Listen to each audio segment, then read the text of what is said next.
Θέλω να κλείσουμε απόψε, κυρίες και κύριοι, με ένα σχόλιο το οποίο θέλω να κάνω.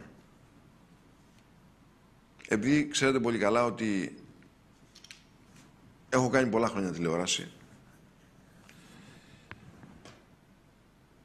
και περίπου στα 3/4 των καναλιών της χώρας. Τις τελευταίες ώρες έχουν δει το φως δημοσιότητας κάποια διαδικτυακά σχόλια, το Facebook κλπ. Με μία ανίκεια επίθεση, η οποία έγινε από έναν υπαλληλίσκο. Ξέρετε τι γίνεται, θα εκφραστώ και δεν θέλω να εκφραστώ χυδαία, αλλά δυστυχώς δεν θα το αποφύγω. Άλλωστε δεν είναι οι λέξεις χυδαίες. Χυδαίοι είναι οι άνθρωποι. Έχει δημιουργηθεί λοιπόν ένα θέμα, μια παλιά μου φίλη. Αυτή είναι η κυρία Ρούλα Κορομιλά. Και αφορά αυτό το σχόλιο, δεν είναι τηλεοπτικό σχόλιο, ούτε είναι κουτσομπολίστικο σχόλιο. Και δεν είναι καν ένα κουτσομπολίστικο θέμα. Ένα γνωστό πρόσωπο της τηλεόρασης, όπως είναι η κυρία Ρούλα Κορομιλά, την κυρία Κορομιλά εγώ την ξέρω από το 1991.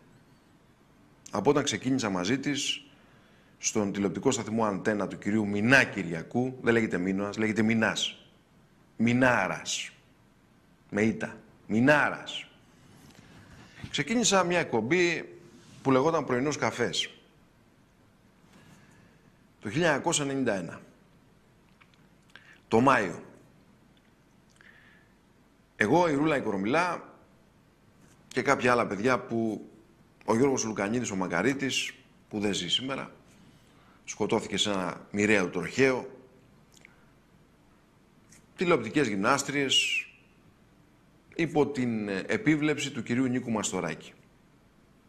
Ήταν μια πετυχημένη τηλεοπτική εκπομπή, τη Ρούλα την έζησα επαγγελματικά, ήταν φίλοι, πραγματικοί φίλοι, εγώ τουλάχιστον την αισθανόμουν ως φίλη,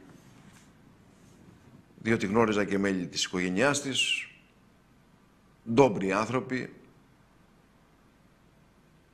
δεξιών πεποιθήσεων, δεξιά οικογένεια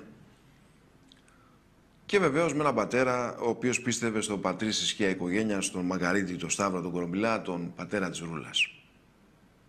Η Ρούλα λοιπόν ήταν φίλη, διότι ζήσαμε πολλά πράγματα μαζί. Με τον πρώην σύζυγό της, τον Πάνο τον Μιχαλόπουλο κλπ. Ωραίες και πικρές στιγμές, αλλά στιγμές που έχουν χαράξει ένα δικό τους δρόμο στην ιδιωτική τηλεόραση. Η Ρούλα λοιπόν, κυρίες και κύριοι, πάσχησε εδώ και πολλά χρόνια και δεν είναι κάτι μυστικό, διότι η ίδια το είχε αποκαλύψει, να αποκτήσει ένα παιδί. Έκανε πολλές εξωσωματικές, αλλά δεν τα κατάφερε. Διότι πολλές φορές δεν είναι μόνο η μοίρα, δεν είναι μόνο η επιστήμη. Αυτοί που πιστεύουν στην Ορθοδοξία λένε ότι πρέπει να το θέλει και ο Θεός. Αυτοί οι οποίοι πιστεύουν στην ιατρική θεωρούν ότι τα λάθη που είχαν γίνει στο παρελθόν και η αντιμετώπιση του γυναικείου σώματος πιθανόν να μην επέφερε ένα θετικό αποτέλεσμα της εγκυμοσύνης. Έτυχε λοιπόν το διάστημα αυτό να δουλέψει η κυρία Κορομιλά και ήταν τεράστιο το λάθος της σε έναν τηλεοπτικό σταθμό, όχι που επανήλθε στην τηλεόραση, καλά έκανε και επανήλθε, τεράστιο το λάθος της να συνεργαστεί με αυτούς τους ανθρώπους στον τηλεοπτικό σταθμό Ε. Διότι αυτή εκεί μέσα, και ειδικά η διευθυντική ομάδα, είναι μια κάστα παλιανθρώπων, εκβιαστών, και μπορώ να τα αποδείξω αυτά που λέω, οικονομικών δολοφόνων και αθλίων τύπων του υπονόμου και της φωλιάς των τροκτικών. Ένα λοιπόν από αυτά τα τροκτικά τα οποία επιδίωξε την εποχή που συνεργαζόμουν με τον τηλεοπτικό σταθμό Έξτρα και βγάζαμε ελεύθερες και ανεξάρτητες εκπομπές στον αέρα, που δεν θέλω καν να προφέρω ούτε το βρωμερό του όνομα, έγραψε κάπου ότι ευτυχώς, κάπως έτσι το έγραψε, ευτυχώς που η μητρότητα πηγαίνει σε συγκεκριμένες γυναίκες, αφήνοντας να εννοηθεί έντονα ότι η Κορομιλά δεν έπρεπε να αποκτήσει παιδί, διότι δεν ήταν άξια να αποκτήσει ένα παιδάκι. Και σε κύριε, αυτό το μήνυμα έχει κάνει το γύρο του διαδικτύου και έχει αφήσει τις χειρότερες εντυπώσεις, όχι μόνο στον κόσμο της τηλεόρασης, αλλά πανελληνίως. Να βγαίνεις και να λες, ας πούμε, ότι δεν είναι τυχαίο που κάποιες γυναίκες δεν μπορούν να αποκτήσουν παιδί. Και ουσιαστικά να καταφέρεσαι εναντίον απλών ανθρώπων που παλεύουν να αποκτήσουν ένα παιδάκι με τη μέθοδο της εξωσωματικής γονιμοποίησης. Υπάρχουν, κυρίες και κύριοι, εκατοντάδες χιλιάδες γυναίκες στην Ελλάδα, οι οποίοι παλεύουν εδώ και πολλά χρόνια να αποκτήσουν ένα παιδί με εξωσωματική γονιμοποίηση. Και αυτό το απόβρασμα της κοινωνίας, αυτό το σιχαμένο σερνικοθήλικο, αυτό το σιχαμένο σερνικοθήλικο που το μάζεψε ο ουρολάγνος ιδιοκτήτης του τηλεοπτικού σταθμού, ο ουρολάγνος ιδιοκτήτης του τηλεοπτικού σταθμού, κυρίες και κύριοι, ξέρω τι λέω. Διότι εγώ αυτούς τους ανθρώπους έχω ζήσει. Τους έχω φάει στη μάπα. Έχουν περάσει στο πετσί μου αυτοί οι τύποι, ας πούμε, που κατέβαζαν τους διακόπτες τις νύχτες των τηλεοπτικών εκπομπών όταν παίζαμε εκπομπές για τη Νέα Δημοκρατία και τα άρπαξαν για να κατεβάσουν τους διακόπτες από τη Νέα Δημοκρατία όταν παίζαμε τα σκάνδαλα με την Ένεργα και την Ελλάς Power. Τα άρπαξαν για να κατεβάσουν τους διακόπτες και να κλείσουν, να λουκετάρουν τους τηλεοπτικούς σταθμούς. Μάλιστα σας αποκαλύπτω, και δεν είναι κοινό μυστικό, το γνωρίζουν 5-10 άνθρωποι, ότι συναντήθηκα με τον ιδιοκτήτη του Ε και του Zoom και πήγα να τον πετάξω από τις σκάλες, από την ταράτσα του Χίλτον. Πήγα να τον πετάξω από την ταράτσα του Χίλτον. Όταν κατέβασε τους διακόπτες στην τηλεοπτική εκπομπή που παίζαμε για το Βορίδη και για την Ένεργα και την Ελλάς Power, παραμονές εκλογών. Πήγα να τον πετάξω από την ταράτσα του Χίλτον. Και με κράτησαν 2 φίλοι μου. Αλλά έπρεπε να με αφήσει να τον πετάξω. Ένας λοιπόν από αυτούς τους υπαλληλίσκους, τους βρωμερούς και τρισάθλιους που έχει, από τα τροκτικά και τους ανθρώπους του υπονόμου, πρόσβαλε, κυρίες και κύριοι, το ιδανικό της μητρότητας. Του εύχομαι, αλλά πριν του ευχηθώ να του πω κάτι, ότι κάποιους τέτοιους τύπους, κυρίες και κύριοι, σερνικοθήλικους, και δεν μιλάω για βιολογικά σερνικοθήλικους, δεν με ενδιαφέρει τι κάνουν στο κρεβάτι τους, αν εκβιάζουν, αν βάζουν κρυφές κάμερες κλπ. Θα τα πούμε κάποια άλλη στιγμή αυτά. Η συμπεριφορά τους εμένα με ενδιαφέρει. Ότι είναι σερνικοθήλικοι και η συμπεριφορά τους. Προσβάλλουν το ιδανικό της μητρότητας. Κάτι τέτοιους τύπους πρέπει να τους ξεγυμνώνουν στην πλατεία Συντάγματος και να τους μαστιγώνουν. Αυτή πρέπει να είναι η τιμωρία τους.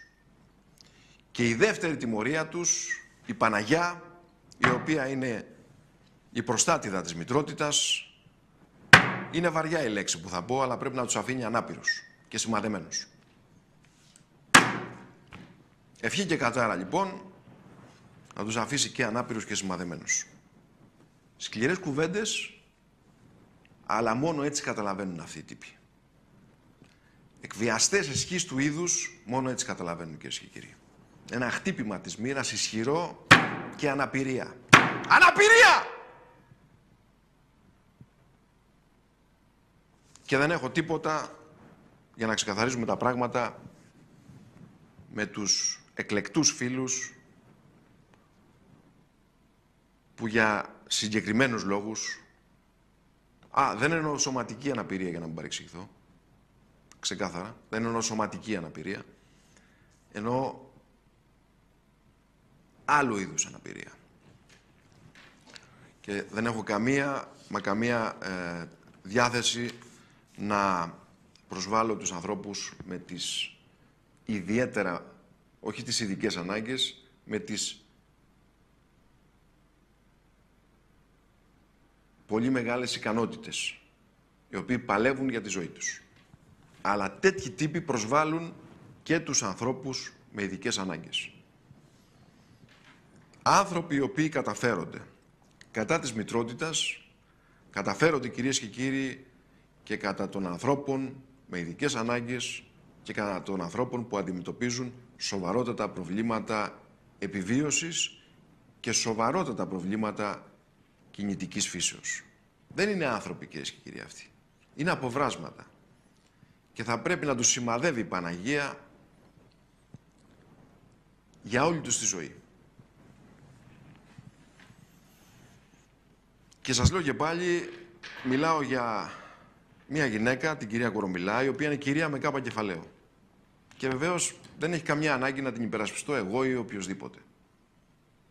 Είναι μια κυρία με κάπα κεφαλαίο. Ανεξαρτήτως των εκπομπών που κάνει και της ποιότητας των εκπομπών, οι οποίες πιθανόν να με βρίσκουν σύμφωνο. Έχω δουλέψει όμως μαζί της, έχω εργαστεί μαζί της, έχω τιμήσει, θεωρώ, το ψωμί που έφαγα από εκεί. Δεν είναι αυτός ο λόγος που λέω καλές κουβέντες. Είναι ένας εξαιρετικός άνθρωπος. Έχει βοηθήσει πάρα πολύ κόσμο. Πιστέψτε με, διότι την έχω γνωρίσει. Και ξέρετε ότι από μένα δύσκολα βγαίνει καλή λέξη. Έχει βοηθήσει πάρα πολύ κόσμο. Έχει βοηθήσει πολλούς νεαρούς καλλιτέχνες. Έχει βοηθήσει πάρα πολλούς εργαζόμενους στον χώρο της τηλεόρασης, δίνοντάς τους καλά μεροκάματα. Έχει παλέψει για να πάρει ο κόσμος τα μεροκάματά του. Την έχω δει ο ίδιος να τσακώνεται με ιδιοκτήτες καναλιών για να πάρει ο εργαζόμενος κόσμος τα μεροκάματά του. Και έχει βοηθήσει πάρα πολύ κόσμο για να μπορέσει να βρει δουλειά. Δεν επιτρέπεται λοιπόν σε μια κυρία και σε μια γυναίκα που παλεύει να αποκτήσει τόσα χρόνια ένα παιδί, να μιλάς με αυτό το βάρβαρο και άσχημο, πρόστιχο και ανήθικο τρόπο. Τι λέει ο λαός? Εύχομαι να το βρει από το Θεό. Αυτό λέω κι εγώ. Εύχομαι να το βρουν από το Θεό. Όλοι αυτοί οι οποίοι τόσα χρόνια, γι' αυτό κυρίες και κύριοι ισοπεδώθηκε και αποτελματώθηκε η ελληνική τηλεόραση, γιατί είχε ιδιοκτήτες καθάρματα, φοροφυγάδες, παλιανθρώπους και γύφτους. Στην κυριολεξία γύφτους. Και βεβαίως μεγαλοαπατεώνες. Και με αυτούς τους μεγαλοαπατεώνες η κυβέρνηση του Μαξίμου σφιχταγκαλιάζεται. Με αυτούς τους μεγαλοαπατεώνες η κυβέρνηση του Μαξίμου σφιχταγκαλιάζεται. Καλά λοιπόν να πάθουν όλοι αυτοί που πήγαιναν και δούλευαν σε αυτό το μεγαλοαπατεώνα.